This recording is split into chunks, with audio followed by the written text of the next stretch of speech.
Sabi niya, higit ang aking pagpapagal. Grabe si Pablo, no? Makailang ulit akong nabilanggo. Hindi hinagupit ng maraming beses. Is that sacrifice? Grabe, no? Meron bang young people, may napalo na ba sa inyo sa pagdalo? Dito, meron na? Wala pa naman Antayin yung mapalo kayo para maramdaman yung sacrifice.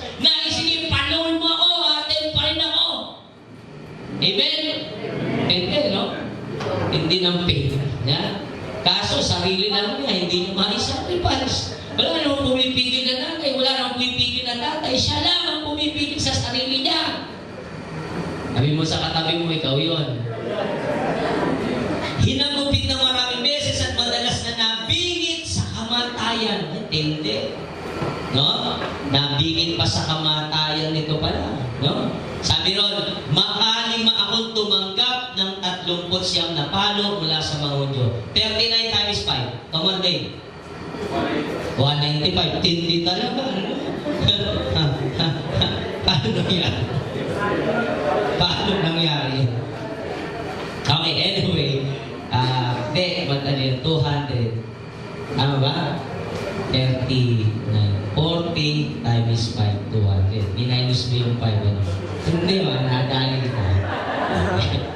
Okay, anyway. Tama nga naman. Imagine niyo 195. Hawakan mo katabi mo, kaya mo yan?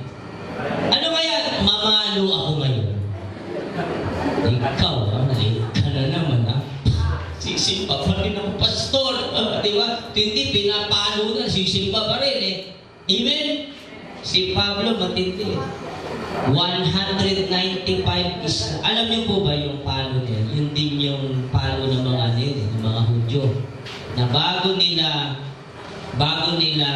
ilagay sa yung talagang kasalanan yung diba, nauli ka makasalanan ka, papatunayan tapos papaluin ka ng 39. Hindi nun, mga kapatid. Amen? Nandiyan ba kayo? Hindi na sacrifice. Verse 25. Tingnan niyo to.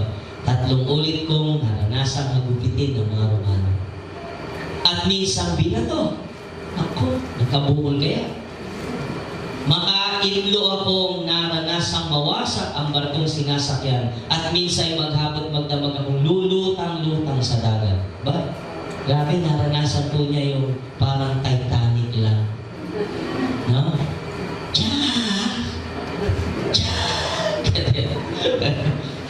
Sa malimit kong paglalakbay, nasuong ako sa iba't ibang panganib. Sa mga ilog, sa mga tulisan, sa mga kapwa ko Hudyo, yun matindi. At sa mga hentil, mga panganib sa lunsod, sa ilang, sa dagat, sa mga mapagkunwaring kapatid. Yan, noong pala uso na yun. Hello, nandiyan ba kayo? Yung mga mapagkunwari. Hello, Pastor. Good morning. Yan si Pastor. Yan. May mga ganun pala nung araw. Mapagkunwari. Tabihan nyo kaya doon sa may paglabas sa amin. Mapagkunwari. Verse 27. Naranasan ko rin ang labis na hirap at pagod. Sino napapagod na sa ministry?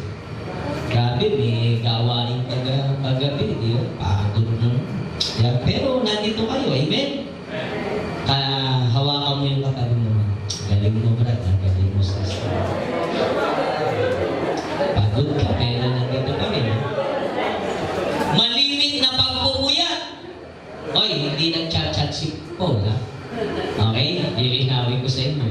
Matinding gutom. Sino gutom ngayon?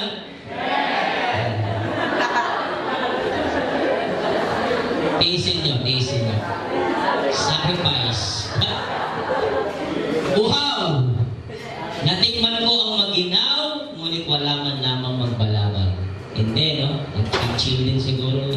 Bukod sa lahat ng iyon, inaalaala ko pa araw-araw ang mga iglesia. Ako ganun ngayon Yan ang bago sa akin. Hindi lang yung DCC ang inaalala ko.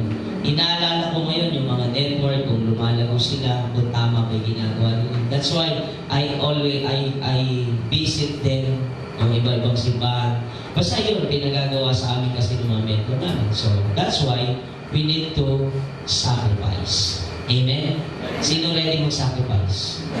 Okay, yung i-discuss ko alam na alam niyo naman na ito Madalas nyo marinig. Number 1. Lista nyo. Basa na malakas. No pain, no gain. Lakasan niya natin. No pain, No pain, no gain. no gain. Tama ba?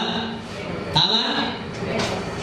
Kailangan kagaya ni Apostol Pablo para magtagumpay tayo, sanayin ang sarili sa mga mahihirap na mga bagay.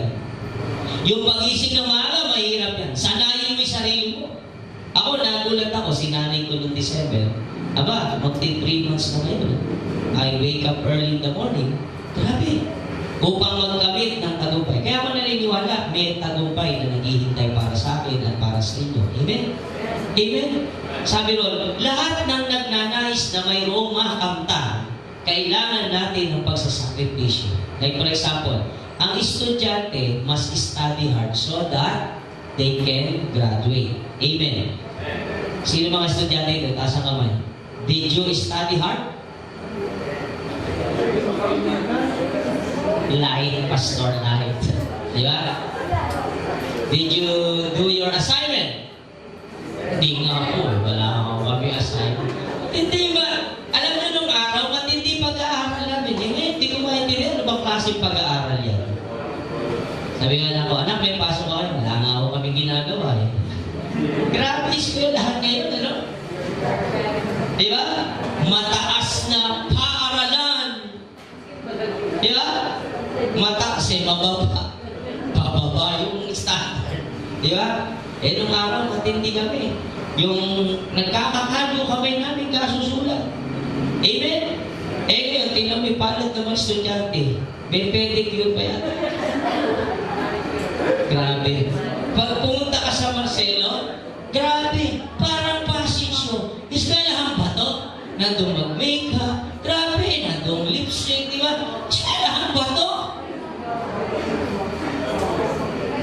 Hello, are you with me? Pinagkaganyan ng Pilipinas. Nung araw, walang mga arting estudyante. Tutok kami, sunog kilay.